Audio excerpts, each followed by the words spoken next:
رات کے 12 بجے کچن میں روشنی جل رہی تھی۔ میں پانی گرم کر رہی تھی کہ پیچھے سے آواز آئی، بھابھی مجھے بھی ایک گلاس ملے گا؟ میں نے مڑ کر دیکھا، دیور کھڑا تھا، نیند سے بھری آنکھیں، بال بکھرے ہوئے۔ میں نے گلاس بھرا اور دیا۔ اس کے ہاتھ نے میرا ہاتھ تھام لیا۔ گلاس میں پانی کی سطح ہلکی سی ہلی۔ میں نے ہاتھ نہیں ہٹایا۔ دیور کا نام بلال تھا، شوہر سے 3 سال چھوٹا۔ شادی کے بعد وہ ہمارے ساتھ رہنے لگا تھا۔ پہلے کم بولتا تھا، اب رات کو دیر تک جاگتا۔ شوہر اکثر سفر پر رہتا، گھر میں خاموشی بڑھتی جا رہی تھی۔ ایک رات شوہر باہر شہر میں تھا، بلال کچن میں آیا۔ میں چائے بنا رہی تھی۔ وہ میرے پیچھے کھڑا ہو گیا۔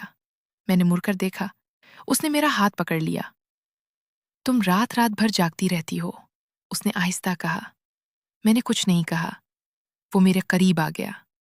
اس نے میرے بالوں کو چھوا اور میرے ماتھے پر ہونٹ رکھ دیے، ہلکے سے۔ میں نے آنکھیں بند کر لی۔ اس رات کچن کی فرش پر ہم نے ایک دوسرے کو محسوس کیا۔ چائے کے برتن ایک طرف پڑے رہے۔ سانس تیز ہو گئی۔ جسم کی گرمی نے کچن کی ٹھنڈی ہوا کو بھاری کر دیا۔ ہم نے ایک دوسرے کی موجودگی کو خاموشی سے قبول کر لیا۔ گھر بالکل خاموش تھا، صرف ہماری سانسوں کا میلاد تھا۔ جب الگ ہوئے تو بلال نے میرے کندھے کو ہلکے سے دبایا اور اپنے کمرے میں چلا گیا۔ میں نے برتن سنبھالے اور چہرہ دھو لیا۔ اس کے بعد کئی راتیں ایسی گزری۔ شوہر جب گھر ہوتا تو ہم صرف عام باتیں کرتے۔ جب وہ سفر پر جاتا یا دیر سے آتا تو بلال میرے قریب آ جاتا، کبھی کچن میں، کبھی میرے کمرے میں، کبھی برآمدے کے اندھیرے حصے میں۔ ہر بار قربت بڑھتی گئی، کبھی صرف لمس، کبھی بوسہ، کبھی مکمل طور پر ایک دوسرے کے قریب ہو جانا۔ میں جانتی تھی یہ غلط ہے دیور کے ساتھ، مگر گھر کی تنہائی اور اس کی نظر نے روک نہ سکا۔ بلال بھی کبھی کہتا، اگر بھائی نے جان لیا تو پھر بھی رہ جاتا۔ میں بھی دروازہ بند نہیں کرتی تھی۔ ایک ہفتے شوہر لاہور چلا گیا، گھر خالی ہو گیا۔ بلال رات بھر میرے کمرے میں رہنے لگا۔ ہم نے وقت کا حساب نہیں رکھا، چادریں بکھرتی رہیں، جسم کی گرمی اور سانسوں کا کھیل پورے کمرے میں پھیل گیا۔ ہم نے ایک دوسرے کو اس طرح محسوس کیا جیسے سب کچھ بھول گئے ہوں۔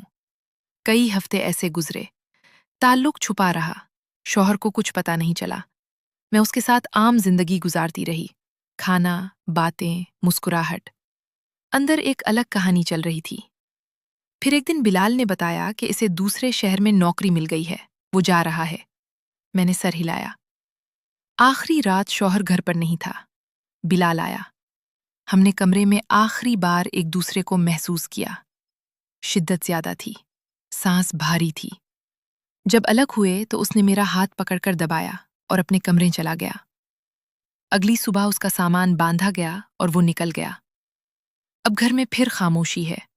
شوہر آتے ہیں، کام چلتا ہے، اور میں کچن میں کھڑی ہوتی ہوں تو کبھی کبھار پرانی رات یاد آ جاتی ہے۔